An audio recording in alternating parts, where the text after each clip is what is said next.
Buenos días, amigos. ¿Recordáis la anécdota del otro día, el cuento de Navidad? El anciano de las bombas atómicas y aquel barco que venía de Cuba, aquel barco soviético que venía de Cuba cargado de azúcar que tenía que controlar. Pues a lo largo de mi vida profesional, en aquellos años, controlé muchos más barcos que venían de la Unión Soviética. Sobre todo barcos que venían cargados de madera, paquetes de madera, de tablones de madera de pino, flejados, que venían por miles en las bodegas de aquellos barcos soviéticos.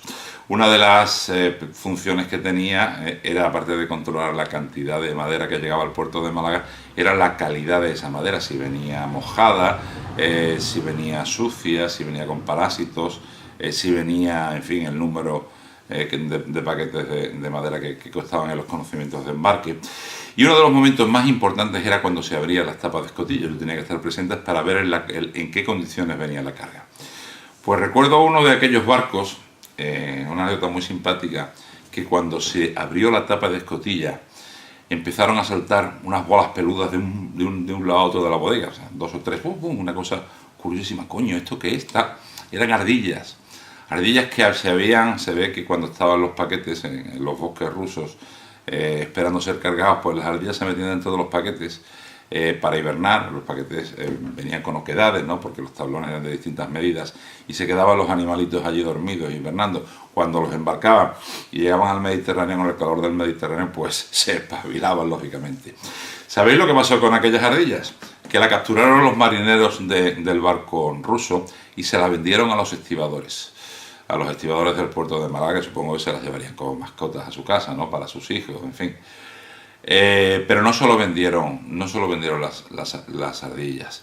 Vendieron, por ejemplo, la hoz y el martillo de bronce que traía el barco en el frontal del puente, de la superestructura. Si veis la foto que ilustra este videoblog, veréis ese escudo con la hoz y el martillo. Vendían los estantes del barco, vendían los uniformes de los oficiales, vendían botellas de vodka, vendían el cronómetro, vendían latas de caviar, vendían estas muñecas rusas que se meten unas dentro de otras. Yo en uno de estos barcos, por ejemplo, le cambié al capitán 2 botellas de brandy, me parece que era brandy Fundador, por unos prismáticos que se fabricaban en la República Democrática Alemana, de excelente calidad. Quizá el material en sí del prismático no era muy bueno, pero la óptica perdón, era realmente excelente.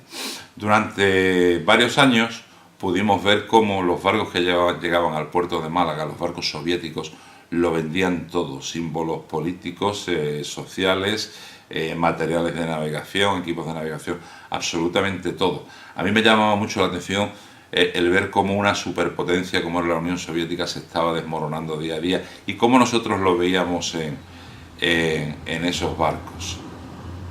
Voy recordando la anécdota de la ardilla, estaba viendo en televisión un documental y salían ardillas, y me acuerdo de la anécdota de la ardilla.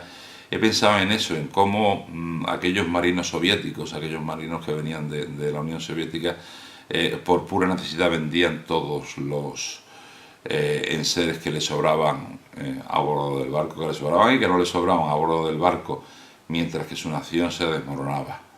No quisiera yo nunca que a España le pasara lo mismo, se nos desmoronara. Es algo en lo que pensar, ¿verdad? Nada más, volvemos en unos días con otro videoblog. Un fuerte abrazo marinero a todos. Buen fin de semana.